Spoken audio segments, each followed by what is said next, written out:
Hi. That is a piece of soap on the there. That is a piece of soap. Do you know why? Because I put it on the fences. I put it on the wooden fences in the farm to stop the horses chewing on them. That is why there's a piece of soap there. That was in my pocket. So now that we can all not focus on that piece of soap, I know that people are curious. So Carol King says, question on migration energy. I suspect that my body is addicted to this as it feels better when I eat less. Well, sort of, because if I eat something more dense, then my body gets a warm feeling. Is that the question?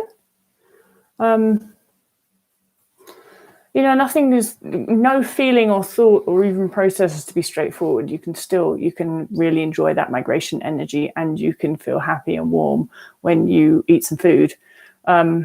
All of these things, because our bodies have two things, well, bodies and brains, it's all connected. There's two things going on. There's a fear of weight gain. I'm scared to eat.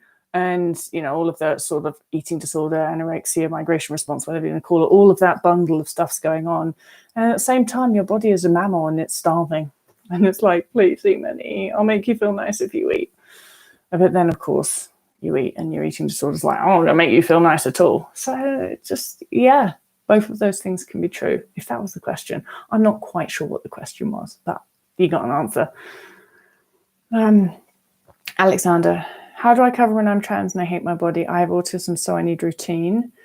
I have very severe anxiety and BDD and find change very difficult due to autism. I also have severe depression and emotional dysregulation, meaning when things get too much, like they would if I went all in, I have meltdowns I can't control and scream and cry and shout. I can't trust my body when I'm trans. I can't get any more special help than I already have. And I can't transition until I'm 16. So you're obviously quite young if you're under 16. Look, it feels like there's a ton of things going on. And I think that I've answered this question from you at all before about the trans, and what I've said to you before is that it felt like in what you wrote before, you were projecting a lot of mistrust onto your body because of you being trans. And what I was saying is don't project that onto your body. Your body's innocent in all this. If you want to be mad at something, be mad at our culture. That's the issue here. So you have to start. Step one for you is going to be, you have to be compassionate for this body that you are in. It's just a body. It has no agenda. It has no ill intent. It's just trying to survive. And so that's step one. And step two is with all of the other things that you've got going on, you can still, in your way, focus on eating as much as you can. And it sounds like you do have professional help. You're saying that you can't get any more special help than you already have. And so I know you're really young to take on this responsibility, but you have to pull that team together. You have to tell them what you need, and you have to advocate for your own self in this, which is such a shitty thing to have to say to somebody who's younger than 16, because it's hard enough that anybody, adult or whatever, in the eating disorder system has to advocate for their own help, but you evidently do. And so a lot of what you're going to have to do is you're going to have to work out how, with all of these different things that I'm navigating, how can I achieve this goal, which I promise you that you can, of nutritional rehabilitation. But I think that the biggest obstacle for you at the moment is you're sort of trying to take this out on your body because you're pissed at it. And I'm going to tell you that is not, you're channeling that in the wrong direction. Your body did absolutely nothing wrong. We lived in a fucked up culture for many reasons. If you want to be mad at something, be mad at that. But don't be mad at your body. Your body is a wonderful thing, and it's just trying to survive and do its best for you. It is a blessing. Hope that helps. Ellie, is leg shaking a form of compulsive exercise? I feel like it doesn't warrant a serious exercise compulsion, but I still find I can't sit still without immense anxiety. Yeah, well, anything that's kind of if it's to do with movement and the idea of removing that movement results in extreme anxiety, then I would class that under compulsive exercise. Now, the thing that can also be true about leg shaking is that it can sort of happen sometimes unconsciously. That doesn't mean that it's non-problematic. It doesn't mean that you can't notice that it's happening. and force yourself to stop. So I feel like it can be an anxiety response in itself that's not necessarily consciously linked to any form of weight gain or any desire to move. But whatever, you still got to stop, because you'll probably find that it's the sort of thing that is linked neurally to a lot of other eating disorder behaviors and things. And especially if you can detect that sort of conscious link to fear of weight gain, it has to stop. Compulsive movement, no matter what it is, has to stop. If the thought of stopping it makes you feel anxious, you gotta stop. Felix. That is such a nice name. I had one of my favorite cats was called Felix. Miss him. Anyway. Hi, Tabitha. How to deal with looking young? I'm 18 years old, but I look like 14 years old. I have almost a normal BMI, according to Felix. I hate BMI, but just to make sure you know where I'm at now. Got it. All right.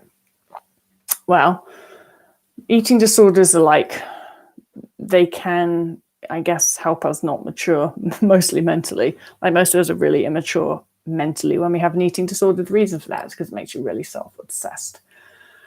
But a lot of people also look a lot younger because, especially if you develop an eating disorder when you're quite young, say early mid-teens, you don't continue necessarily developing in the normal trajectory. Don't worry, that'll all catch up. Don't worry. You have got to focus on doing what sounds like you've already been doing really well, Felix, which is getting yourself nutritionally rehabilitated. But I do know that you said almost a normal BMI, and I think that your idea of a normal BMI and whatever your body's idea of a nutritionally rehabilitated body is probably different. So just keep that in mind. If you still have mental hunger, you still have to be eating in accordance to mental hunger. That is your part of this deal. If you follow through your part of the deal, your body is going to sort the rest out. And probably in 10 years' time, you're going to be like, oh, fuck, I look too old. It did a jump and now I don't know where I am.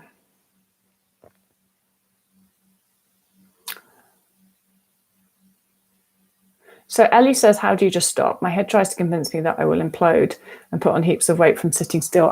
So that's just confirmed that there is actually a conscious link there between your leg shaking and fear of weight gain, doesn't it, Ellie?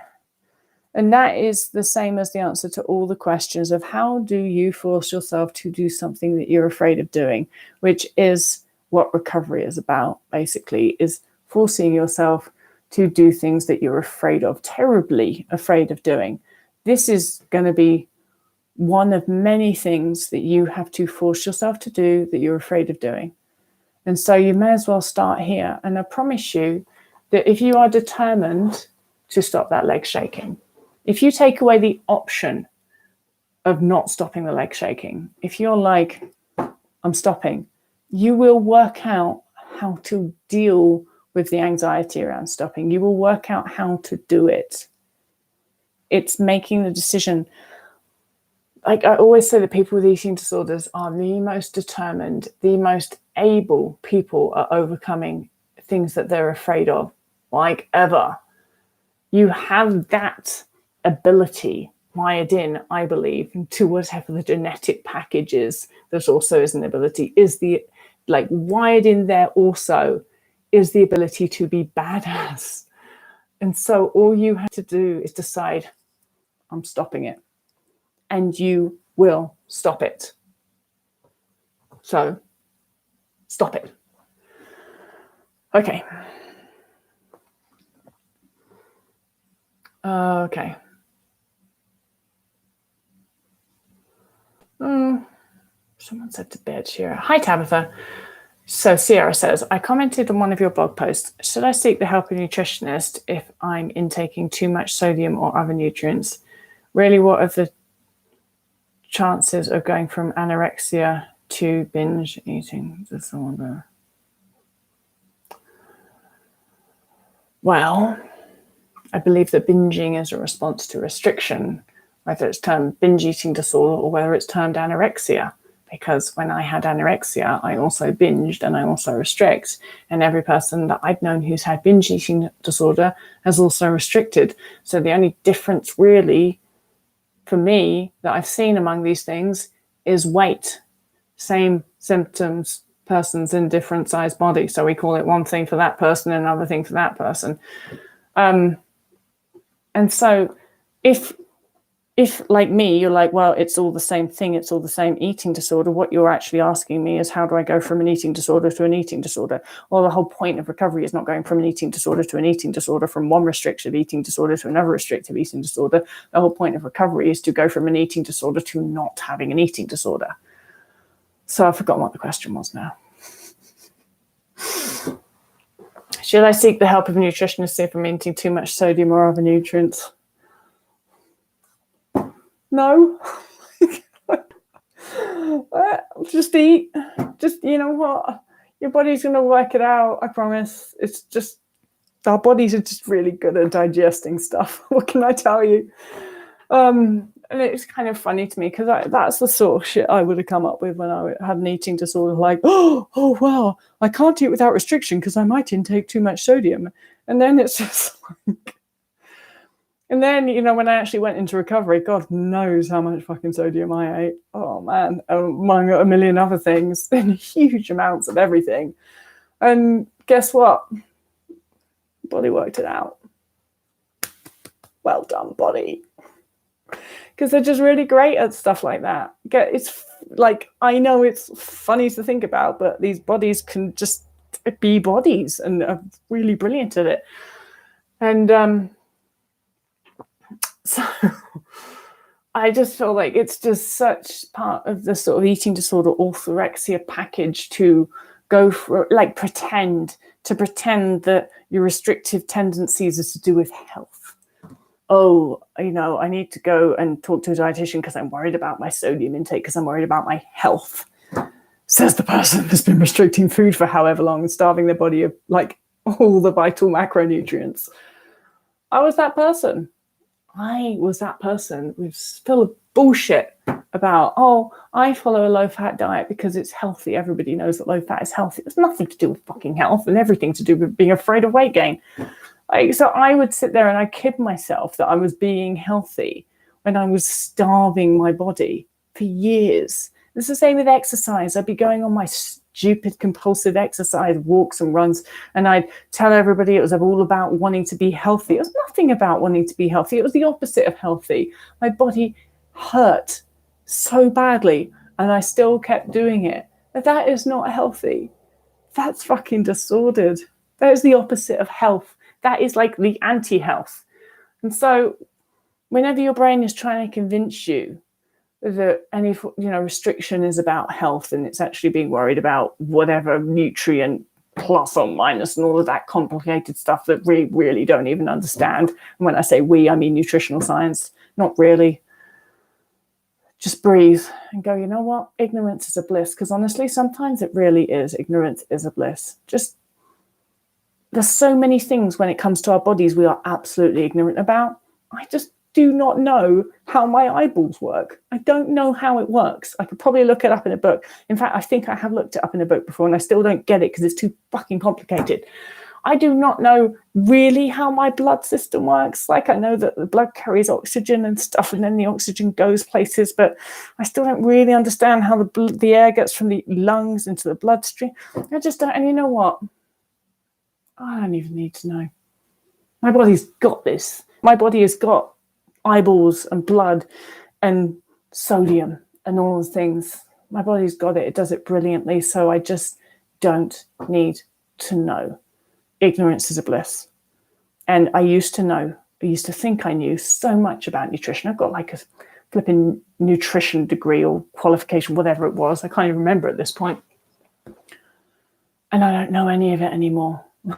I made myself forget all of it and made myself become ignorant of all of it because none of it makes any difference. None of it made me healthier. All of it made me more disordered. And I've never been healthier than when I just went, you know what? I don't need to know, body, whatever you need to do, get on with it. I need need a cup of tea and a biscuit, in which case I'm going to go. But it's really good to talk to you guys. I'll be back maybe tomorrow. Bye.